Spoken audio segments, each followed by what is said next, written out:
Hanan. Yanis, je te laisse la parole. D'accord, ouais, merci. Ok. Alaykoum salam, Hanan. Est-ce que déjà vous m'entendez bien, Hanan? C'est bon? Oui, oui, oui, je t'entends très bien, parfait. Ouais, d'accord. Est-ce que si, Ouais, si vous pouvez nous faire des retours aussi, les participants, ce serait vraiment très bien. Parfait, donc ouais, les participants disent que oui, ils entendent. nickel. Sur le partage de l'écran, c'est bon, Hazi, Hanan, Oui, tu... oui, oui, D'accord. parfait. Très bien, très bien. Alaykoum salam, Ramzan Mubarak Saïd à tout le monde aussi. Merci à Lomas de m'inviter du coup pour ce webinaire dans la série des webinaires qui va se passer donc tous les samedis, si j'ai bien compris. Là, c'est le deuxième webinaire, donc on est aujourd'hui premier jour du mois de Ramadan. Le sujet qu'on va traiter, c'est le jeûne et le sport. Donc, le sujet s'intitule Le jeûne du sportif, comment allier jeûne et activité physique.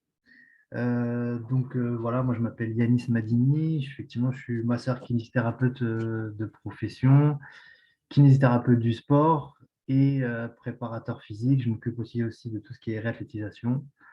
Voilà, là actuellement j'ai ouvert mon cabinet de prise en charge des sportifs et puis je m'occupe aussi de suivi de sportifs pro en individuel. J'étais aussi auparavant formateur chez Kinésport, qui est un gros organisme de formation, qui est le plus gros organisme de formation en kiné du sport en France, et donc qui va toucher un petit peu à tous les sujets concernant la kiné du sport. Voilà. Euh, donc,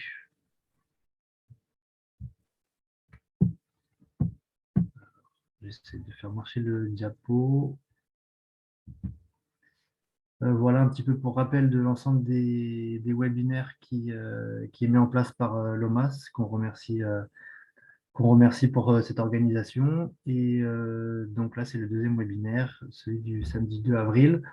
Vous avez plusieurs webinaires avec notamment des interventions sur la nutrition, sur le diabète, etc. Donc là, moi, je vais rester focalisé sur le sujet par rapport à l'activité physique. Et puis après, bah, bien sûr, s'il y a des questions, même sur d'autres sujets, je suis ouvert, pas de souci. En ce qui concerne le plan de l'intervention, donc on va commencer par faire un petit rappel des bienfaits du sport et de l'activité physique de façon générale, les deux risques principaux que peuvent comporter le jeûne et puis donc l'importance de la connaissance de soi et de ses limites. On fera un rappel aussi des différents types d'activités physiques et qu'est-ce qu'elles comportent, quels sont leurs paramètres en fait, et quelles sont leurs caractéristiques finalement. Le fait de différencier les niveaux de pratique. Voilà. On fera un rappel aussi sur les variabilités par rapport aux horaires de jeûne, sur la variabilité climatique, et puis là, on va dire le gros de l'intervention le plus, ça va être le quand et quelle intensité pour la pratique sportive, la conclusion, et puis ensuite on aura un temps pour les questions et les réponses. Donc, pour rappel, bien sûr, sur les bienfaits du sport, ils sont multiples, ils sont nombreux. Peut-être que j'enfonce un peu des portes ouvertes, mais c'est toujours bon de le rappeler, de le signaler. Sur le plan, par exemple, cardiovasculaire, ben, on sait que le cœur est un muscle, hein, donc il va avoir besoin d'être entretenu. Le système donc, de circulation sanguine via le réseau artériel et veineux va aussi être stimulé par l'activité physique et donc entretenu aussi. Sur le plan respiratoire, bien sûr, la pratique d'activité physique va permettre de travailler les alvéoles, de travailler au niveau du système pulmonaire, et puis la jonction, l'intimité entre le système cardiovasculaire et pulmonaire, donc tous les échanges au niveau de l'oxygénation des tissus et au niveau de l'évacuation du CO2 et des autres déchets liés à l'activité physique. Bien évidemment, le sport va aider aussi au développement ou à l'entretien musculaire, sur les fibres musculaires à proprement parler, sur la jonction bien sûr musculo-tendineuse, sur le système tendineux aussi, sur le système osso-articulaire, on a aussi beaucoup de bienfaits. Bien évidemment, on pense à ce qui est problématique, par exemple, d'ostéoporose liée à l'âge, par exemple. tout simplement pour maintenir un bon capital osseux et articulaire. On sait aussi que le sport va aider par rapport aux problèmes d'arthropathie, d'arthrose au niveau des articulations. Euh, la pratique sportive aussi va aider sur le plan de la digestion et des transits. Donc, pour tous ceux qui ont des problèmes un peu digestifs, ça peut être intéressant. Alors, autant pendant la pratique, il va y avoir un petit peu moins d'afflux sanguin sur le système viscéral, parce que ce n'est pas le moment où on digère, mais par contre, ça va être le mouvement finalement qu'on vient créer par l'activité physique et cette phase de changement entre les viscères qui vont être très vascularisés pendant une période de repos plutôt parasympathique euh, qui va varier du coup avec l'activité physique, où tu es plutôt sur le système nerveux sympathique et le sang va aller plutôt vers les muscles et les tendons, etc. C'est plutôt cette alternance qui va aider à la digestion et au transit. Bienfait du sport aussi, ça va être d'évacuer le stress de façon générale de la vie quotidienne, en lien avec le travail ou d'autres facteurs de stress autres qui peuvent survenir, un bien-être général. On sait aussi quand même, ça c'est quand même bien prouvé que le sport aide au sommeil, donc meilleure qualité de sommeil, donc meilleure qualité de sommeil, meilleure récupération, etc. Sur les performances intellectuelles, on sait aussi que les gens qui pratiquent une activité physique et sportive ont quand même de meilleures réussites dans les études et dans le monde professionnel. Euh, voilà, on va avoir aussi un contexte de bien-être général et puis d'estime de soi aussi, parce qu'il y a quand même un sentiment d'autosatisfaction quand on a fait une pratique sportive et physique. Voilà, après qu'on rentre chez soi, on est quand même content de l'avoir fait et donc voilà, il y a ça aussi. Le lien social qu'on a pu voir aussi qui peut être altéré pendant la période de Covid, par exemple, de confinement, etc. Et puis, le sport permet aussi d'apporter du lien social et tout le bien-être que ça apporte. Sur le plan après même, on va dire purement moléculaire, on va avoir des libérations de J'ai un cousin neurotransmetteurs. qui s'est cassé le bras au bled, Ouais, virgule. on va avoir des libérations du coup de Il a fait neurotransmetteurs, des soins là-bas, virgule. d'endorphines, etc. Qui va être. Et il a reconsulté un médecin. Je crois qu'il y a quelqu'un qui parle en même temps. Oui, c'est bon, je me suis permise de lui couper son micro. Ah, ok, merci Hanan. Oui, c'est un participant, oui, qui a activé son micro, je pense, sans faire exprès. Ouais, pas de souci. C'est bon, tu peux reprendre. Ouais, je disais même sur la sécrétion d'endorphines, tout ce qui va être hormones du bien-être, etc. Ça va avoir un impact la pratique sportive. Euh, donc voilà, bon, ça c'est une photo que j'ai trouvée sur Internet, hein, qui n'est pas du tout exhaustive, hein. La liste n'est pas exhaustive. Je pense qu'il y a d'autres bienfaits par rapport au sport, mais ça permet déjà d'avoir une idée de l'ensemble des panels des bienfaits du sport. Ça, c'était une infographie qui a été développée par la clinique du coureur, qui est un organisme de formation aussi en kiné, et qui promouvoit pas mal la pratique notamment de la course à pied. Et donc, sur un panel d'études qui avait été issu de la littérature scientifique, on voyait qu'il y avait une diminution sur l'obésité, augmentation de la qualité du sommeil, diminution de la mortalité de 60% quand même sur toutes les causes de mortalité de façon générale. Si on prend le cas des cancers, on a une diminution significative de 50, 60, 30, 40% sur pas mal de cancers, poumons, pancréas, sein, côlon, etc. Donc une diminution de la partie cancéreuse des cancers. Et sur la santé mentale, on voit que par exemple sur la démence, sur la dépression, sur la détresse psychologique, on a une diminution de tout ça par l'activité sportive. Là, c'est en l'occurrence par exemple la course à pied. Les fonctions cognitives sont augmentées, donc ça veut dire qu'on a des meilleures fonctions cognitives, donc que ce soit un système neural, des meilleures réactions, meilleure réactivité, augmentation de l'estime de soi, diminution de l'anxiété et du stress, diminution des symptômes voilà, qui sont être liés à l'arthrose, diminution du diabète de type 2, diminution des maladies type Alzheimer, donc neurodégénératives, diminution des maladies cardiovasculaires, diminution aussi de la fracture de la hanche, par exemple, par ostéoporose. Donc, les bienfaits sont infinis, bien sûr, sont considérables. Et donc, voilà, l'important de retenir ce premier message, c'est pratiquer l'activité physique, que ce soit hors ou pendant le ramadan. Euh, Ça va être super, super important sur pas mal de paramètres. Sur les recommandations générales qu'a fait l'OMS, donc l'Organisation mondiale de la santé, On retrouvait comme valeur, comme notion seuil, 150 minutes de pratique d'activité physique d'intensité modérée ou 75 minutes de pratique intensive. Donc en gros, voilà, 2 heures et demie de pratique modérée par semaine ou 1 heure et quart par semaine de pratique intensive. Voilà, ça c'était la recommandation donc, pour les adultes. Hein.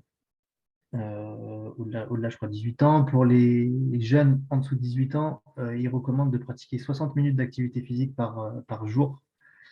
Donc, on voit l'importance que ça a chez l'enfant, l'adolescent, la pratique de l'activité physique. Ce qu'ils recommandent en termes de fréquence, ça va être 3 fois par semaine ou plus, donc c'est minimum 3 fois par semaine. Hein. Tout comme d'ailleurs, voilà, je vous précise, hein, les 75 minutes d'activité intense ou les 150 minutes d'activité modérée, c'est minimum. Hein. C'est vraiment le seuil minimum par semaine qui est recommandé par l'OMS. Donc bien sûr que ça peut être plus. Ça peut être plus et ça va dépendre après du niveau d'activité physique de chacun. Donc ça, c'est sur la partie, on va dire, un peu activité physique cardiovasculaire. Et puis l'OMS préconise aussi quand même de faire deux fois par semaine minimum, donc 2 fois ou plus, l'activité de renforcement, de gainage. Voilà, activité de renforcement ou de gainage. Voilà. Donc les deux sont importants, que ce soit le sport de façon générale, l'activité cardiovasculaire et le renforcement. Le risque principal du jeûne pendant le mois du Ramadan notamment, c'est effectivement la déshydratation. Bien sûr, on s'abstient de boire du matin au soir entre le Fajr et l'Iftar. Et cette déshydratation, qu'elle soit, elle peut être extra et intracellulaire aussi d'ailleurs. Donc on peut avoir les deux. C'est le facteur limitant de la performance sportive pendant ce mois-ci. Et ça va être le facteur qui peut être un peu plus à risque par rapport, je sais pas, à d'éventuels évanouissements ou sensations de se sentir pas bien, de tête qui tourne, de nausées, etc. Bien évidemment, cette déshydratation va être forcément corrélée aussi aux conditions climatiques et aux périodes de jeûne du Ramadan. Bien sûr, jeûner l'été, comme on a pu connaître en juin, juillet, août, avec des températures des fois à 30, 35 degrés, 40 degrés, 45 degrés, c'est pas la même chose qu'en hiver, bien évidemment, où la température est bien plus basse. Donc, le phénomène déshydratation, il va être corrélé, bien sûr, à la période, à la température, à l'humidité et aux facteurs individuels aussi. Et puis après, on peut avoir aussi le deuxième risque par rapport à la pratique du sport hein, pendant le jeûne, ça va être l'hypoglycémie. C'est un risque un peu plus relatif par rapport à la déshydratation. Bon, après, on peut faire des crises d'hypo, hein, ça peut arriver, bien évidemment. Mais quand même, globalement, sur une pratique, une intensité légère à modérée, on a quand même logiquement un stock de lipides qui peut être consommé à l'activité du cycle de Krebs. Hein, donc, qui normalement peut nous apporter quand même de l'énergie suffisamment. Après, bien sûr, si on fait une activité trop intense par rapport à l'énergie qu'on a, on peut faire des hypos. Hors cadre, je parle de pathologies, hein, bien sûr, qui peuvent influer sur ça. Je sais pas ma spécialité, mais tout ce qui va être, j'imagine, diabète, etc., ça va être une prise en charge qui va être différente sur la partie nutrition et sport. Voilà, et donc du coup, par rapport à ces deux risques-là, ce qui va être, selon moi, le plus important, c'est la connaissance de soi, c'est-à-dire quelles sont nos capacités physiques déjà hors période du Ramadan, donc quelle intensité on est capable de mettre pendant qu'on pratique un sport, pendant un entraînement, pendant une compétition. Et puis, ces capacités physiques hors Ramadan, il faut aussi voir comment on a réagi pendant un jeûne. Et donc, ça, il n'y a que l'expérience du Ramadan, d'avoir pratiqué le Ramadan et du sport en même temps qui va nous l'apporter, puisque ça va être bien évidemment individuel. Donc, forcément, plus on aura fait de Ramadan en ayant pratiqué du sport, plus on va avoir une connaissance de soi par rapport à ce sujet-là. Et puis, attention, ouais, ça va être aussi variable au jour le jour. Donc, il va falloir être à l'écoute de soi au jour le jour. Si par exemple, on a fait une planification et on s'est dit, bah, tel jour, on va faire tel sport, telle intensité, telle pratique, etc. Et puis finalement, ce jour-ci, bah, en fait, on se rend compte qu'il fait très chaud, qu'on est fatigué, qu'on a mal dormi pour X raisons de la vie quotidienne, eh bien, il va falloir aussi s'adapter ce jour-là et pourquoi pas bah, interchanger des séances qu'on a programmées. Si par exemple c'est une journée très chaude, on est fatigué et tout, pourquoi pas faire plutôt de l'étirement, de la mobilisation et du gainage plutôt qu'aller faire du cardio intermittent en extérieur, quoi. Voilà. En ce qui concerne l'hydratation, bien sûr, quand on va pouvoir de nouveau, quand donc on aura l'iftar, et donc la nuit, de l'iftar jusqu'au fajr, ça va être la priorité, ça va être de se réhydrater. Alors, se réhydrater, oui, mais pas n'importe comment non plus. Bien sûr qu'il faut se réhydrater petit à petit, ça c'est quand même quelque chose qui est quand même bien admis et acquis. Donc, c'est pas en quelques gorgées qu'on va se réhydrater aussi. Donc, il faut vraiment voir sur le long terme, sur toute la nuit. On recommande voilà, des petites gorgées d'eau toutes les 15 minutes, hein, toutes les 10-15 minutes, il faut se forcer à boire quelques gorgées d'eau. En termes de quantité globale d'eau, il y a une des astuces qu'on utilise dans le sport, hein, pendant ou hors Ramadan, ça va être de se peser avant et se peser après le sport. Et globalement, le poids qu'on a perdu, c'est le poids en termes de kilogrammes sur la balance qu'on a perdu, c'est le poids, grosso modo, en eau qu'on a perdu. Et donc, du coup, bah, l'idée, si on a perdu, par exemple, on se pèse, je sais pas, 60 kilos, et puis après le sport, on se repèse 59, on a perdu 1 kilo. Donc, c'est environ 1 litre d'eau qu'on a perdu. Et donc, on estime qu'il faut boire 150% de ce poids perdu. Donc, bah, là, il faudrait boire 1,5 litre par petite gorgée, donc toutes les 15 minutes. Autre notion qui va être importante sur la réhydratation après, pendant la nuit, c'est de varier les eaux. On sait que toutes les eaux n'ont pas les mêmes compositions au niveau minéral. Donc, par exemple, si on prend une eau plate, robinet, on ne va pas avoir la même quantité en potassium, en sodium, en bicarbonate que des eaux qui vont être gazeuses, plus minéralisées. Donc après, je ne suis plus pour personne, mais effectivement, on a un panel d'eau en France où on peut avoir accès à pas mal d'eau différentes. Et donc, bah, varier les eaux. Et après, au-delà de ça, si vous voulez pousser un peu plus la question, bah, je vous invite à faire un bilan nutritionnel avec une nutritionniste du sport adapté, spécialisée, qui pourra vous recommander plutôt tel type d'eau par rapport à votre pratique et par rapport aussi à des fois des carences qu'il peut y avoir sur l'hydratation extracellulaire, potassium, sodium, etc. On sait qu'avec des bilans d'impédance métrie, c'est-à-dire qu'en fait on vient brancher des électrodes et puis on vient voir en fait quelles sont les carences qu'il peut y avoir et puis après bah, bien sûr sur certaines prises de sang, ça peut aussi être vu sur les prises de sang. Donc voilà, mais sans rentrer dans les cas spécifiques, de façon générale, essayer de varier les eaux, essayer d'avoir des eaux qui apportent aussi des minéraux, parce que quand on transpire, on va aussi perdre des sels minéraux et pas uniquement de l'eau. Sur la quantité, on essaye d'avoir voilà, 150% du poids perdu. En recommandation générale, on dit en général pour la population, c'est 1,5 litre par jour et 2 à 3 litres pour les sportifs. Alors ça reste très général, mais ça peut vous donner déjà un ordre d'idée. Et surtout, bien se réhydrater par petites gorgées toutes les 15 minutes. Et être à l'écoute de soi, bien sûr, au jour le jour.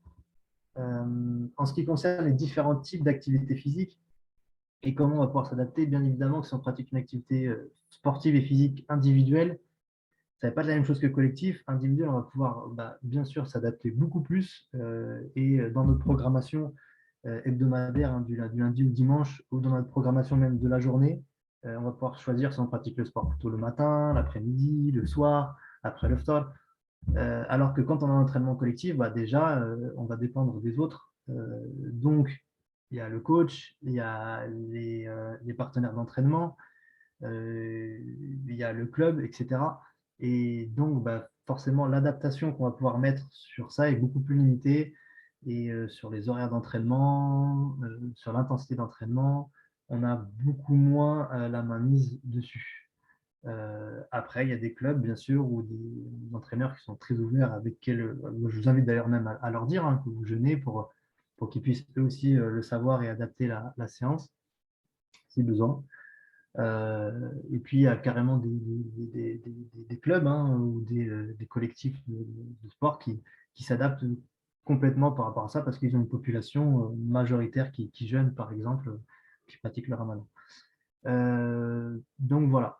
Par rapport aussi au plan cardio, donc on va dire, voilà, petite expression, voilà, je vais faire une séance cardio. Cardio, ça veut tout et rien dire aussi.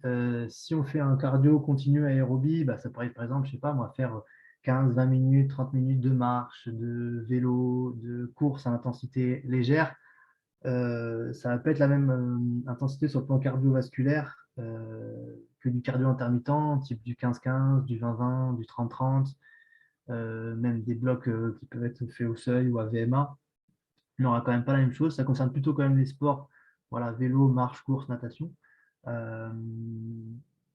Et donc, on peut faire du cardio, mais on ne va pas pouvoir les placer tout à fait au même moment. En tout cas, on va préconiser quand même à des moments différents le cardio continu aérobie versus du cardio très intense. En ce qui concerne le renforcement musculaire, il y a pas mal de types de renforcement musculaire. Ça peut être en endurance de force, ça peut être en pliométrie, explosivité, en force max. Ça ne demande pas les mêmes caractéristiques. Quand on va utiliser quand même la force max, on a quand même une réponse sur l'hypertrophie musculaire que l'on va chercher aussi, qui parfois peut être un peu mis, on va dire, un peu diminué par rapport à l'aspect jeûne qu'on va avoir pendant le mois du Ramadan sur l'apport nutritionnel. Ça demande des facteurs nerveux aussi importants. Je pense notamment aussi à tout ce qui est développement au travail de l'explosivité. Ça demande quand même des vitesses de contraction importantes et avec la fatigue qui peut s'accumuler des nuits et de l'ensemble des jours du Ramadan, ça peut parfois être un peu plus difficile de développer, mais on pourra essayer au moins de le maintenir. Le gainage, par exemple, c'est une activité que, selon moi, on peut placer à n'importe quel moment de la journée et de la semaine et même du mois du Ramadan, tout comme tout ce qui est travail d'étirement et de mobilisation articulaire. Ça, voilà, vous pouvez le faire vraiment au quotidien, il n'y a aucun souci. Tout comme le cardio continu aérobie, que ce soit la marche, je parle plus de la marche ou de la course très légère, on peut le placer assez facilement partout dans la journée. En ce qui concerne après les sports, bon, j'ai mis sport de ballon ou sport de combat ou autre d'ailleurs. On va avoir des caractéristiques beaucoup plus mixtes, c'est-à-dire que ça va être des sports qui vont faire intervenir le plan cardiovasculaire de façon des fois cardio-intermittente. Ça fait aussi intervenir le système musculo-squelettique, musculo-tendineux à type de renforcement, puisqu'on va avoir des efforts pliométriques, par exemple, sur les muscles et sur les tendons, des efforts excentriques aussi, bien sûr. Ça fait demander du gainage aussi, ça demande une bonne mobilisation articulaire. On va avoir aussi le côté neurocognitif qui va être beaucoup plus impacté sur, par exemple, le football, le rugby, le hand. Et en fait, vous allez avoir toute une gestion cérébrale neurocognitive beaucoup plus importante parce que, par exemple, si on prend le cas d'un sport de ballon, il y a la gestion de comment arrive le ballon, à quelle vitesse, comment moi je le réceptionne, où sont placés mes coéquipiers, où sont placés mes adversaires. Et donc, ça demande en fait une charge au niveau cerveau, au niveau cognition, de perception-action qui est beaucoup plus intense sur le plan, on va dire, qui est intense sur le plan énergétique et puis sur le plan effectivement de la concentration que par exemple faire du vélo qui va être un mouvement répétitif, qui va être dans l'axe, même la course, qui vont être des gestuels beaucoup plus répétitives et avec beaucoup moins de facteurs comment dire, non prévus. Donc voilà. Donc forcément, tous ces sports-là, le ballon, mix, sport de combat, c'est beaucoup plus compliqué sur le plan de la gestion, des interactions et la gestion des imprévus, on va dire, en lien avec ça. Voilà. On va différencier aussi un peu les différents niveaux de pratique. Alors, pour ceux qui n'ont jamais fait d'activité physique ou sportive, qui veulent s'y mettre pendant le Ramadan, ben, pourquoi pas, hein, pourquoi pas commencer avec les bonnes résolutions des fois qui peuvent être prises. Dans ce cas-là, il va plutôt falloir privilégier quand même tout ce qui va être marche, du vélo à intensité légère à modérée, le gainage et les étirements et mobilisation. Pour la marche, le vélo, se fier aux références de l'OMS du coup par rapport à la durée. Donc on dit 150 minutes par semaine minimum et environ 3 fois par semaine. Idéalement, vaut mieux pour ce genre cette catégorie de sportifs, il vaut mieux le fractionner, il vaut mieux pratiquer un petit peu tous les jours ou tous les 2 jours. D'accord? Donc, il vaut mieux aller faire 30 minutes de marche tous les jours ou tous les 2 jours, plutôt que de se dire, allez, bon, voilà, je fais mon sport de la semaine et pendant 1 heure et demie, 2 heures, je vais faire du sport. Donc, il vaut mieux le fractionner, ce sera l'idéal. La catégorie des sportifs loisirs, hein, donc c'est ceux qui ont déjà l'habitude de pratiquer du sport de façon régulière, 2, 3 fois, 4 fois par semaine, 5 fois par semaine, mais qui n'auront pas forcément d'échéance sportive et de notion de performance. Euh, Eux, ils peuvent continuer tout simplement sur le type de pratique qu'ils avaient et se fier aussi aux recommandations de l'OMS. Voilà.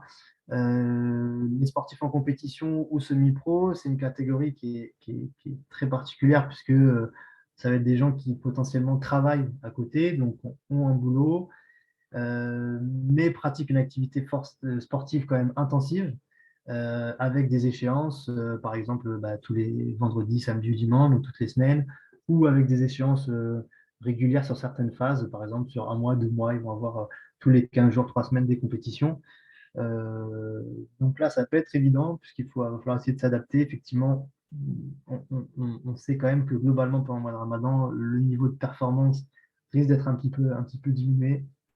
Et attention à ne pas se mettre dans le rouge à ce moment-là et à trop en faire. Il va peut-être falloir aussi un petit peu lever le pied et équilibrer entre vie privée, travail et puis pratique d'activité physique. Voilà, et puis on va avoir une autre catégorie qui vont être les sportifs professionnels. Eux, c'est différent, ils sont payés pour ça. Ils ont tout le temps dans la journée pour faire leur activité sportive. Sport individuel, bien sûr, ils vont pouvoir s'adapter comme ils veulent sur la planification de l'entraînement dans la journée. Sport collectif, ça peut être un peu plus compliqué, même si on voit des fois des clubs qui s'adaptent. Euh, Eux, ça va vraiment être différent du coup sur ça, puisque en plus, si je dis pas de bêtises, comme c'est leur métier, euh, ils peuvent avoir, je crois, des dérogations par rapport aux jeunes, et parfois ne pas jeûner sur certains jours, à condition qu'ils les rattrapent après le mois du Ramadan. Euh, donc voilà. Mais après, même aux compétitions, sur des compétitions internationales, on se rappelle certaines Coupes du Monde où il y a eu le Ramadan, Coupe du Monde de foot ou même d'autres séances, tu as des sportifs qui arrivent quand même à avoir un minimum de performance pendant le mois du Ramadan. Bien évidemment, sur ces sportifs-là, ça va dépendre aussi du type de sport. C'est-à-dire qu'un sport qui est 100% lié au physique, je pense par exemple, je sais pas, à la natation, l'athlétisme, ce genre de sport, où bah, la performance est liée directement au physique, ce sera beaucoup plus impacté qu'un sport co, où parfois, par exemple, je sais pas, je prends l'exemple du foot, où finalement, bah, il y a de la technique, il y a de la tactique, il y a la partie mentale et il y a la partie physique. Donc, même si la partie physique, elle est un peu mise à contribution, à rude épreuve par rapport au Ramadan, si la personne, techniquement, tactiquement, dans son positionnement, elle arrive à gérer tout ça, on pourra avoir des niveaux de performance qui sont quand même corrects. Voilà, puis après, il y a d'autres choses qui vont rentrer en compte, hein, bien sûr, l'âge et puis les pathologies. En ce qui concerne les variabilités par rapport aux horaires de jeûne, donc, je suis allé regarder un petit peu les différents horaires qu'il peut y avoir à travers la France métropolitaine et les dom-toms. Bien sûr, ces horaires sont approximatifs, puisque en fonction des méthodes de calcul, des angles de calcul et des valeurs qu'on retrouve sur Internet, on n'a pas tout à fait les mêmes horaires, mais c'est surtout pour vous donner un ordre d'idée. Si on prend par exemple la Corse, ils vont commencer le mois du Ramadan avec un Fajr à 5h50 et un Maghreb à 19h50. Si on prend cette fois-ci Brest, ils ont un décalage, on peut voir, de 1 heure. de 1 heure. Donc, forcément, ça va pas être la même chose au niveau de la pratique. Si, par exemple, on vit à Ajaccio, on sait qu'on a un mariage à 19h50, bon, bah, pratiquer une activité physique à 18h, on sait que quand on va avoir fini son activité physique, tout de suite après, on va pouvoir manger. Alors que, bah, par exemple, si on est à Brest, qu'on pratique l'activité physique à 18h, on finit à 19h30, bah, il reste quand même 1 heure, quasiment 1 heure et demie de jeûne derrière. Voilà. Et inversement, si par exemple on veut pratiquer une activité physique le matin, après le Fajr, ce qui peut pourquoi pas exister, bon, bah, on peut très bien imaginer qu'à Brest, au début, on peut se lever à 5h, 5h30, manger légèrement, bien sûr, pas une trop grosse collation à ce moment-là, et pratiquer une activité physique après le Fajr et après aller au travail, par exemple. Euh, donc voilà, donc il va y avoir des choses comme ça, de vraiment pratiques de terrain qui vont varier. Chose qui n'est plus tout à fait faisable, par exemple, à la fin du mois du Ramadan, donc où les horaires sont plus tout à fait les mêmes. Là, c'est l'exemple pour le mois d'avril, hein, bien évidemment. Entre l'été et l'hiver, ça va être complètement différent aussi. Si on prend la Réunion, ils ont un Maghreb, par exemple, qui est beaucoup plus tôt. Donc, bien sûr, toute la société vit quand même dans les dom-toms en général en décalage. Hein, donc, ils commencent quand même à faire le boulot un peu plus tôt en général et ils finissent plus tôt aussi. Mais du coup, on va avoir des temps aussi de nuit qui sont beaucoup plus longs. Donc, on va s'adapter en fonction de ça aussi, sur à quel moment on va pratiquer. Et puis, autre chose qu'il faut avoir aussi en tête, c'est que entre les premiers et derniers jours du Ramadan, on n'a pas le même niveau de fatigue non plus. Autant au début, on a quand même un peu plus de fraîcheur physique, et puis à la fin, sur les 10 derniers jours, il y a quand même un peu plus de fatigue. Donc, attention aussi à ça. Attention aussi à la période de transition de 2 à 3 jours, on va dire, entre le moment où on commence le Ramadan, donc c'est-à-dire entre par exemple, vendredi hier et aujourd'hui samedi, et à la fin du Ramadan, où notre corps en fait s'habitue finalement au jeûne. Euh, et donc là, on a une phase de transition, on mangeait et on buvait la journée. Là, aujourd'hui, on change, donc il nous faut quand même 2-3 jours en général pour s'adapter. Plus on est jeune, plus on s'adapte facilement. Plus on est âgé, plus on a un peu de temps à s'adapter, le métabolisme a un peu plus de temps à s'adapter aussi. Donc, pareil, à la fin du Ramadan, on va y avoir une phase de transition quand même. Il faut être un petit peu vigilant sur ça. Et donc être à l'écoute de soi. Et puis, on a une variabilité voilà, nord-sud et est-ouest. Donc, tout ça pour vous dire qu'il y a une variabilité géographique sur les horaires. Donc, ça va être à vous de vous adapter aussi en fonction de là où vous vivez et donc de votre vie quotidienne. Variabilité aussi climatique, effectivement, si on est à Lille au mois d'avril, on n'a pas les mêmes températures qu'à Marseille ou qu'à Mayotte et pas les mêmes pourcentages d'humidité. Donc, encore une fois, ça va être à vous de vous adapter en fonction de la variation géographique. Attention, bien sûr, quand température élevée et taux d'humidité important, au phénomène, forcément, on va avoir un phénomène de sudation beaucoup plus important et donc potentiellement de déshydratation aussi. Variable aussi ça dans le temps, c'est-à-dire que, d'accord, que les températures peuvent varier d'une semaine à l'autre, d'un jour à l'autre. Là, en ce moment, on a une phase un peu plus froide, donc beaucoup moins de risque de déshydratation par rapport à ça. Et puis, on n'oublie pas qu'aussi les températures, finalement, le ressenti va être variable en fonction des individus, c'est-à-dire que certaines personnes vont bien aimer, vont bien tolérer de s'entraîner et de faire l'activité physique, même sous des conditions de température 25-30 degrés. D'autres n'aiment pas le chaud et ne vont pas aimer s'entraîner à 25-30 degrés. Donc, encore une fois, ça va être individualiser ça. Et adapter, bien sûr, au quotidien en fonction des conditions climatiques de chacun. On va pouvoir parler maintenant de quand s'entraîner et de quelle intensité. Sur la notion d'intensité, on peut se servir de valeurs objectives, c'est ce qu'on peut faire notamment dans le sport de haut niveau, pour les sportifs de compétition, qui vont être des valeurs quantifiables, qui vont être des valeurs spécifiques au sport, mais qui finalement, pour la population générale, ne vont pas nous apporter grand-chose, on va dire, ou vont être difficilement applicables. Je pense par exemple, si on prend une valeur objective, ça va être par exemple de réaliser, je prenais l'exemple tout à l'heure avec Renan, par exemple, on réalise 10 fois 200 mètres, une série de 10 fois 200 mètres sur piste par exemple. avec un temps de récupération, moi, je ne sais pas, on va dire 1 minute 30 par exemple. Entre moi qui pratique la course à pied et Hanan, on ne va pas du tout avoir le même ressenti, alors que la charge finalement sur la séance est la même. On a tous les deux fait 10 fois 200 mètres. On peut les faire même par exemple au même temps, on va dire, mais on n'aura pas on n'aura pas du tout les mêmes ressentis.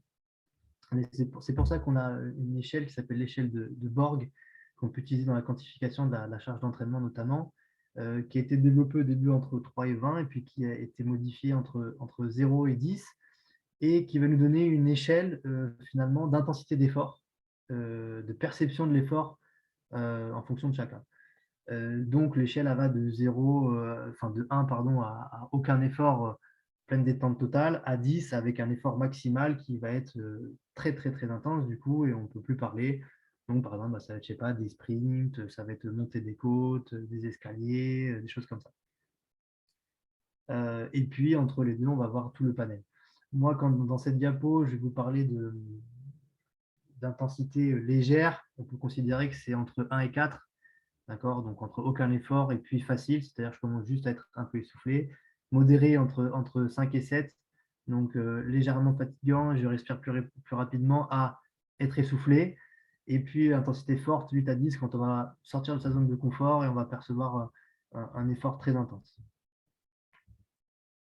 Alors sur quand pratiquer le sport, c'est un sujet qui revient souvent dans pas mal sur Internet, dans pas mal de vidéos, etc. J'ai pas mal vu de discours assez, je vais pas dire ouais, dogmatiques, mais en tout cas assez tranchés, où on va nous dire, bah, idéalement, il faut que tu pratiques le sport à ce moment-là. Finalement, on a des avantages et des inconvénients à chaque moment de la journée. Donc, il faut juste en être conscient et faire ce qui nous correspond le mieux. Donc, j'ai fait une petite frise chronologique, hein, grosso modo, sans remarquer les heures, hein, bien sûr, parce que ça va être variable en fonction de chacun. D'ailleurs, excusez-moi, il y a une petite faute d'orthographe sur Iftar. Une petite frise chronologique et puis de quand est-ce qu'on va pouvoir placer les activités. Donc là, on a le Fajr, on a le début du travail pour ceux qui travaillent, d'accord, donc autre que le sportif pro, la pause du midi, la fin du travail, l'Iftar et puis la nuit quand on s'endort. Donc si par exemple on prend la partie numéro 1 qui va être entre le Fajr et le début du travail, bon, plutôt rares sont les gens qui pratiquent du sport à ce moment-là. En général, on va quand même pratiquer un sport d'intensité légère. Ça peut être la marche, ça peut être un peu de vélo, du footing, etc. L'avantage de cette période-là, ben, c'est le fond de fraîcheur physique, hein, bien sûr. On est frais physiquement, on est bien hydraté, on a suffisamment de nutriments dans le corps. Sur le plan du sommeil, on peut être encore un petit peu en phase d'éveil, donc on n'est pas toujours hyper bien sur le plan cognitif encore à ce moment-là, mais ça peut être un moment aussi justement où on vient se réveiller, simplement on vient mettre le corps en route. Les inconvénients de cette période numéro 1, ça va être la digestion du repas avant le Fajr. Donc ben, pour ceux qui mangent un repas assez copieux, par exemple, si moi à Poitiers, je prends l'exemple, on est à 6h20, 24 ce matin là, pour le Fajr. Si je finis mon repas à 6h10 ou 6h15 et que c'est un gros repas, bon, bah forcément, ça va être difficile de pratiquer du sport à ce moment-là. Donc attention à la digestion avant le Fajr.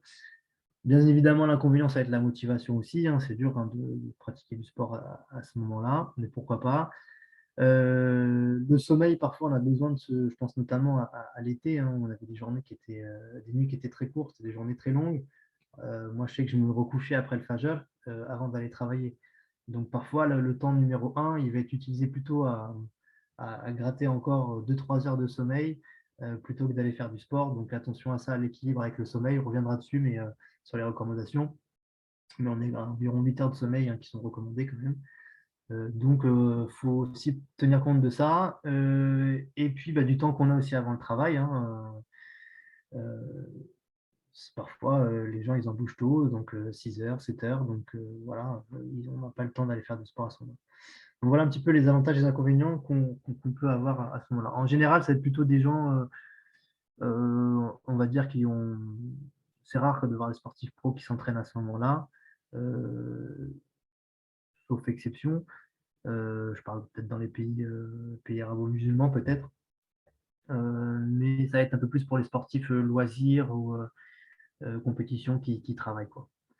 Le deuxième temps, le temps numéro 2, donc ça va être dans la matinée. Ça, en général, c'est quand même plutôt chez les sportifs pros, parce que tout simplement, les autres personnes sont susceptibles de travailler et d'avoir un boulot qui ne leur permet pas de se rendre disponible à ce moment-là. Ce qui est intéressant dans cette phase-là, je ne sais pas si par exemple on prend en termes d'horaire, ça peut être vers 10h, 10h30, 11h. L'avantage, c'est qu'on a une fraîcheur physique qui est importante, les cellules sont bien hydratées, on a une bonne hydratation encore, on a suffisamment de nutriments, etc. Donc on est quand même plutôt bien physiquement, on a quand même eu un temps de sommeil qui a été bon puisque on a pu se recoucher après le Fajr et puis se réveiller en milieu, fin de matinée pour pratiquer. Même si, attention, idéalement, il faut quand même musculairement, on préconise quand même d'avoir 3-4 heures de réveil pour être le plus performant possible sur le plan musculaire.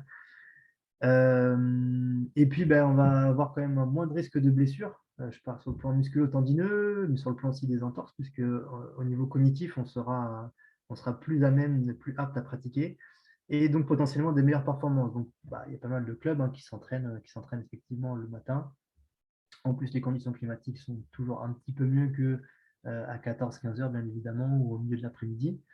Le gros inconvénient, par contre, de cette période de sport-là, ça va être la difficulté de récupération derrière. Comme on ne va pas pouvoir se réhydrater après l'entraînement, on ne va pas pouvoir non plus remanger, il va y avoir un temps qui est quand même important jusqu'à l'iftar. Donc, il faut tenir compte du fait qu'on récupérera moins bien à cette période-là. Et puis donc, ça peut être aussi mentalement des fois un petit peu plus dur à encaisser, de tenir après toute la journée jusqu'à l'iftar, avec la fatigue qu'a engendré l'entraînement. Donc, des avantages et des inconvénients pour cette phase-là. La pause du midi, pourquoi pas aussi. Niveau climatique, c'est pas forcément toujours, ça peut être un peu plus chaud à cette période-là, donc c'est pas forcément l'idéal, mais pourquoi pas, si on pratique même du sport en plus en intérieur, dans des salles qui sont climatisées, il n'y a pas de problème. Ça va être surtout adressé à ceux qui ont pas d'autre temps dans la journée. Je sais pas, ceux qui travaillent, qui ont des enfants, qui, par exemple, quand ils rentrent le soir, ils doivent s'occuper des enfants, ils doivent préparer des fois le repas pour manger aussi, et qui finalement vont avoir que cette pause entre midi et deux dans leur entreprise. Ils ont 1 heure et demie, 2 heures de pause. Ils vont pas manger à ce moment-là. Et donc, voilà, ça peut être un moment de pratique du sport ou de repos, de faire une petite sieste, etc. Ou des deux d'ailleurs, hein. Donc, l'un n'empêche pas l'autre. Donc voilà, en général, plutôt une intensité légère à modérée va être préconisée si vous pratiquez du sport entre midi et deux. Voilà, et l'inconvénient va rester encore la récupération derrière, puisqu'il y a quand même un temps qui va être important avant la rupture du jeûne. Autre moment où il va être possible de pratiquer le sport, et c'est celui qu'on retrouve le plus fréquemment, quand même, qui s'adresse un peu à tout public, loisirs, compétitions, même débutants, pourquoi pas professionnels aussi. L'avantage de cette période-là, numéro 4, c'est qu'on va avoir peu de temps entre le moment où on pratique notre activité sportive et le moment de la rupture du jeûne. Parfois, la rupture du jeûne peut même intervenir pendant la pratique finalement. Et donc, la récupération va être beaucoup plus simple sur le plan de l'hydratation, de la nutrition, de l'alimentation, bien sûr. Donc, la récupération va être beaucoup plus facile. Il y a une notion de faisabilité aussi qui est importante.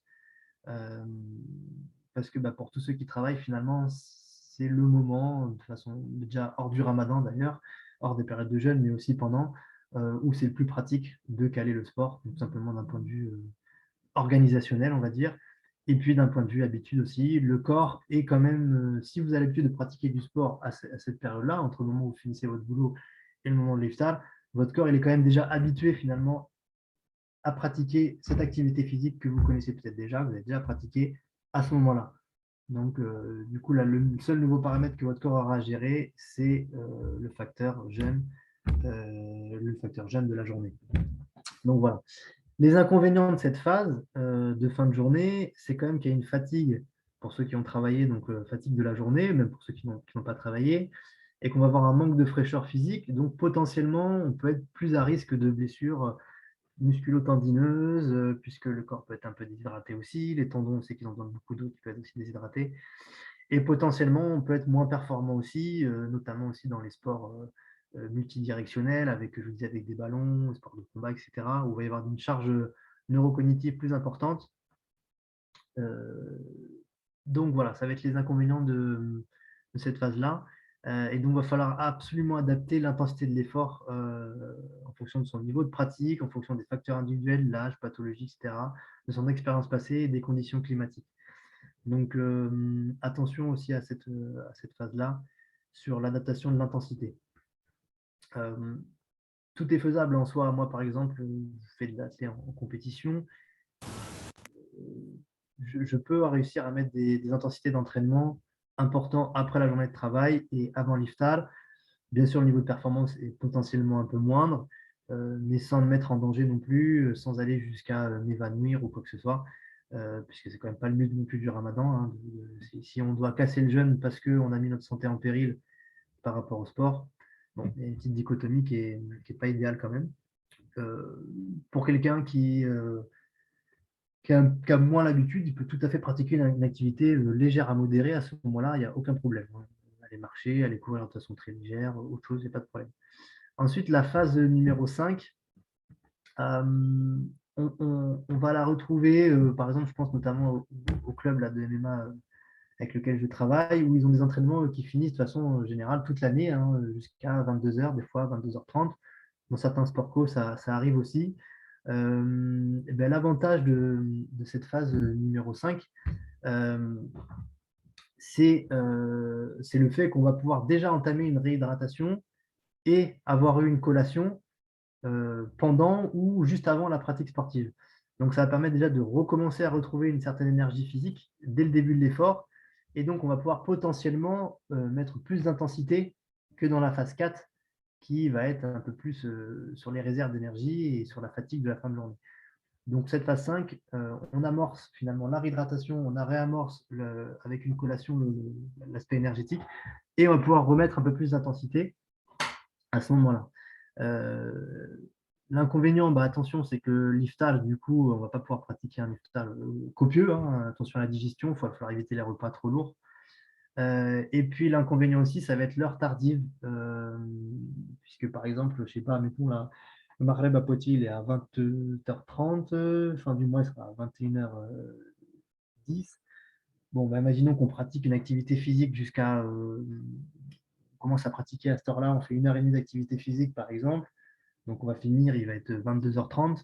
La température corporelle augmente de par la pratique physique. Et donc le temps, et puis même c'est le système sympathique qui va travailler, on va être beaucoup plus éveillé, on va être stimulé, le corps s'est réchauffé, etc. Et donc le temps que le système parasympathique reprenne le dessus, que l'on se calme, qu'on a un moment de relaxation, que la température corporelle baisse, etc., ce temps-là, il peut en pâtir en fait sur le sommeil et donc sur la quantité et la qualité de sommeil. Et donc le risque aussi de s'entraîner tout le temps à ce moment-là, ça va être la fatigue chronique, parce que si chaque nuit on vient raccourcir notre temps de sommeil à 5 ou 6 heures, ça va forcément être un peu plus difficile. De façon physiologique, globalement, hein, on a quand même normalement une phase d'endormissement qui commence grosso modo aux environs de 19 heures, on va dire, environ. Ça va être variable en fonction des lieux où on vit et des moments où la nuit tombe. Mais grosso modo, voilà. Donc, forcément, si on pratique à 22 heures, alors qu'on devrait déjà dans une phase d'endormissement, ça peut être compliqué sur le plan du sommeil. Pour rappel, dans la très grande majorité de la littérature scientifique par rapport à la pratique du sport, on a un seuil d'environ 8 heures de sommeil. Alors, bien sûr, encore une fois, ça va être individuel, ça peut être certains, c'est entre 7 et 9 heures, on va dire, grosso modo, pour être suffisamment en forme, ce qui va nous permettre de diminuer les risques de blessures et d'avoir une meilleure performance. Donc, attention de vous avoir dans votre pratique sportive pendant le mois de Ramadan, votre quantité de sommeil aussi. D'accord? On pense aussi à tous ceux qui vont faire la prière pour le tarawih après l'iftar. Mais voilà, faut voir, faut gérer pour que vous ayez quand même une quantité de sommeil qui soit adéquate par rapport à votre pratique sportive. Bien sûr, si vous faites que des efforts d'intensité légère à modérée, 2 à 3 fois par semaine, il y aura moins ce problème-là. Si vous êtes sportif compétiteur ou professionnel, attention à bien gérer le sommeil quand même pendant le mois du Ramadan. Et puis, il peut y avoir un intérêt du coup à la gap nap, nap gap, pardon, la sieste courte, qui est une sieste entre 15-20 minutes, maximum 30 minutes, qui a, pareil, dans la littérature scientifique, beaucoup de vertus sur le plan de la récupération neurocognitive notamment, sur le plan du bien-être, sur le plan de plein de choses. Ça s'apprend à faire la sieste aussi de façon courte. Et du coup, ça peut être intéressant si vous avez une nuit de sommeil un petit peu raccourcie, de venir caler cette sieste-là à ce moment-là. Surtout que forcément, comme on jeûne, la pause entre midi et 2, on n'a pas à manger, donc on peut se permettre de faire une petite sieste à ce moment-là. Voilà, il existe d'autres types de siestes. Parfois, il y en a qui refont des cycles entiers de 2 heures entre midi et 2. Pourquoi pas chez les sportifs de haut niveau qui ont une nuit raccourcie. Attention quand même à ce que ça ne perturbe pas trop le cycle du sommeil derrière. Et puis au-delà de ça, on a tendance des fois à être un petit peu plus mou après un cycle complet de sommeil. Donc voilà.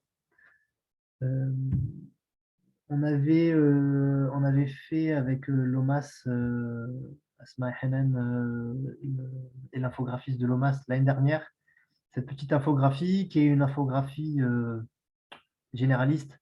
Donc l'idée, c'est d'avoir des données sans que l'infographie soit trop surchargée, qui reprenait un petit peu ces différentes notions. Alors, je reprécise, quand on disait Ramadan sans activité physique, ça veut dire vraiment aucune activité physique, hein, rien du tout. On peut avoir une perte un peu musculaire, musculo-tendineuse, etc., le tendon qui va s'adapter. Après, attention, vous n'allez pas non plus fondre complètement, vous n'allez pas perdre tous vos muscles pendant le mois de Ramadan. Mais voilà, c'est sûr que c'est quand même 28 jours, donc c'est quand même un mois. Mais dès lors que vous allez pratiquer au moins une activité, même légère à modérée, il n'y aura pas, vous n'aurez pas ce problème-là.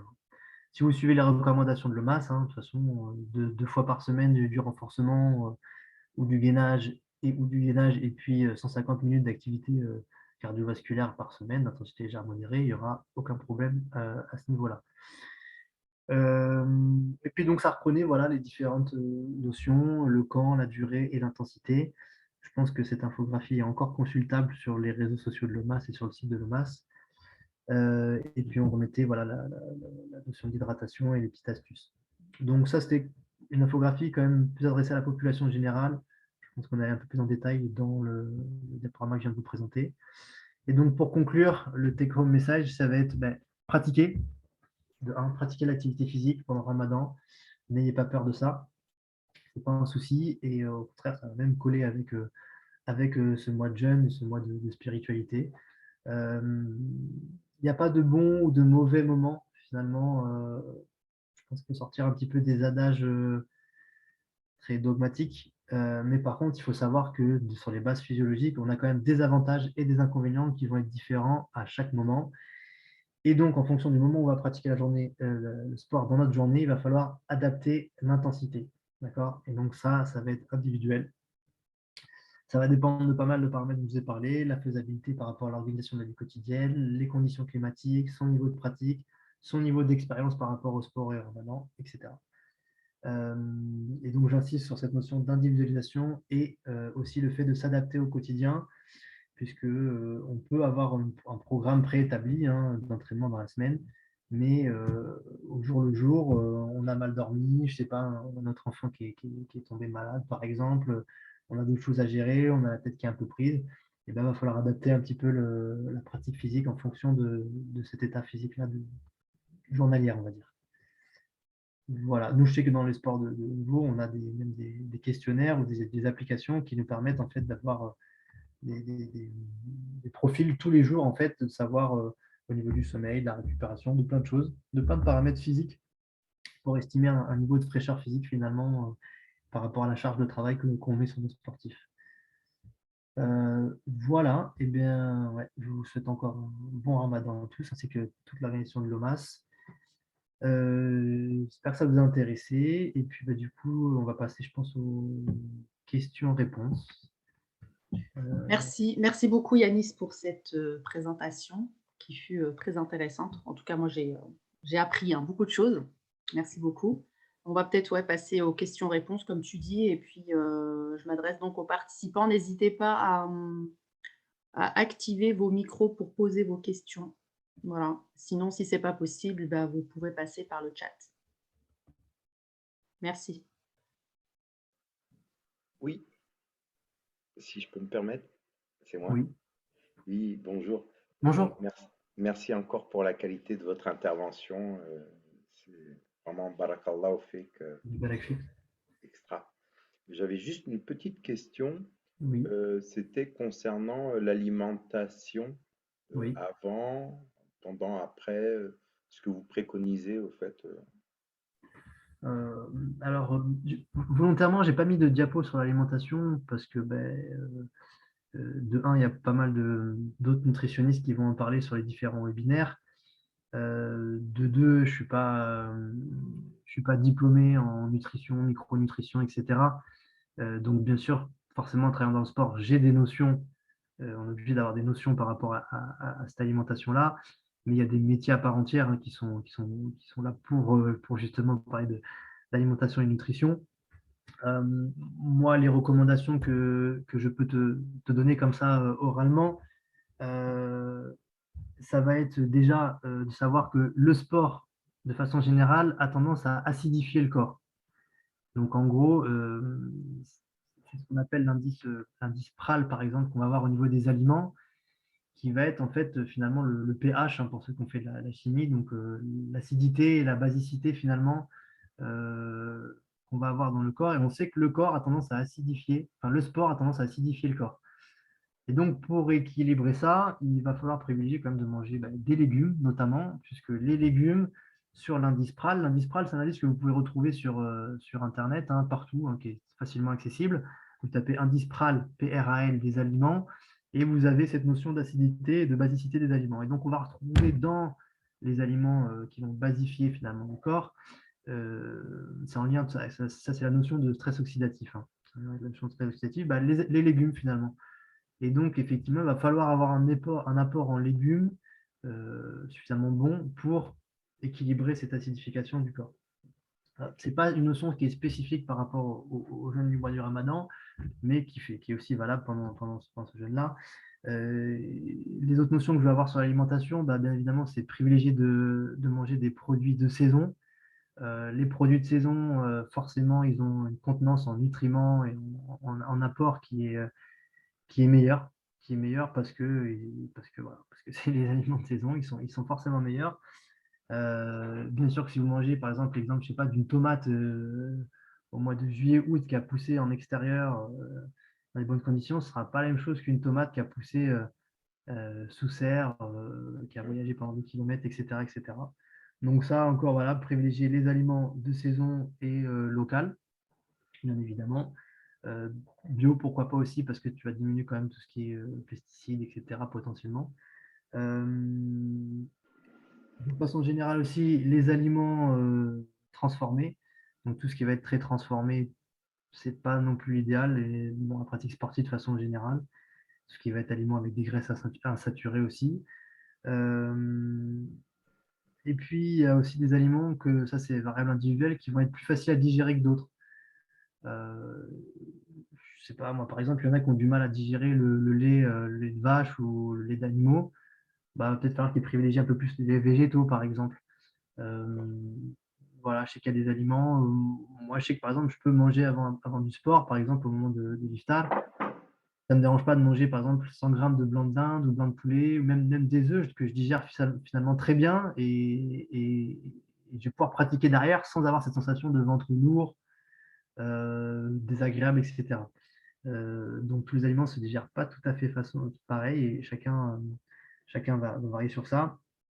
Après, si tu reprends par exemple la diapo là, avec les différents moments, si tu vas pratiquer du sport au moment numéro 5. Ce qui est souvent entendu et admis, c'est d'avoir un apport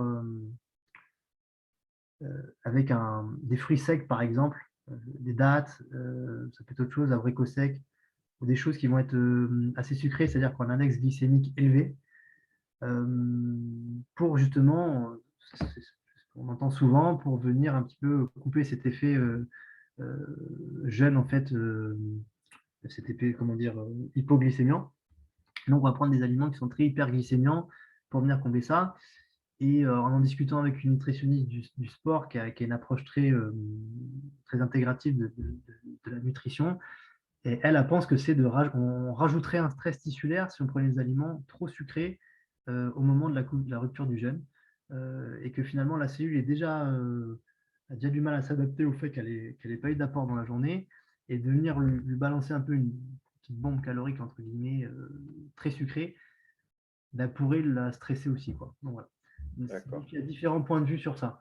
Moi, de façon pratique, je pense que déjà de 1, eau, hein, tu bois un verre d'eau, une date pour le côté prophétique et tradition spirituelle, etc.